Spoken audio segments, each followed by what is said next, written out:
മുസ്തഫ സല്ലല്ലാഹു അലൈഹി വസല്ലമ തങ്ങൾ അവിടെന്ന് പറഞ്ഞു, സ്വഹാബാ, ഒരു മനുഷ്യൻ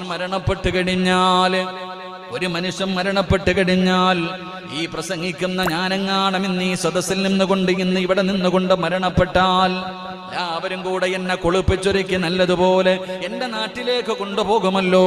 പത്തനാപുരത്ത് കൊണ്ടുപോയി നാട്ടുകാരെ മുഴുവനും കാണിച്ചിട്ട് അവസാനം പടച്ചവനെ, അള്ളാഹു എവിടെയാണോ ഇനി കാറടി മണ്ണ് തയ്യാറാക്കി വെച്ചിരിക്കുന്നത് ആ ഖബറിന്റെ അകത്തേക്ക് എല്ലാവരും കൂടെ എന്നെ കൊണ്ടുപോകുമല്ലോ. എല്ലാരും എവിടെ വരെയാണ് വരുന്നത്? ഖബറിന്റെ ചാരത്തു വരെ. അത് ഭാര്യയാകട്ടെ, മക്കളാകട്ടെ, കൂടപ്പുറപ്പാകട്ടെ, കുടുംബക്കാരാകട്ടെ, എല്ലാവരും കൂടെ ഞാൻ ഇന്ന് വരെ സമ്പാദിച്ച എന്റെ വീടും എന്റെ പണവും എന്റെ വാഹനവും എന്റെ വസ്ത്രങ്ങളെല്ലാം എല്ലാം ഊരിയെടുത്തിട്ട് അവസാനം എന്നെ പള്ളിപ്പറമ്പിലെ ആറണി മണ്ണിന്റെ അകത്ത് കൊണ്ടുപോയി കുഴിച്ചിടുമ്പോ ആ പള്ളിപ്പറമ്പിലെ ഖബറിന്റെ അകത്ത് എന്റെ കൂടെ വരുന്നത് ആകെ മൂന്നേ മൂന്ന് കാര്യമാണെന്ന് നബി മുഹമ്മദ് മുസ്തഫ.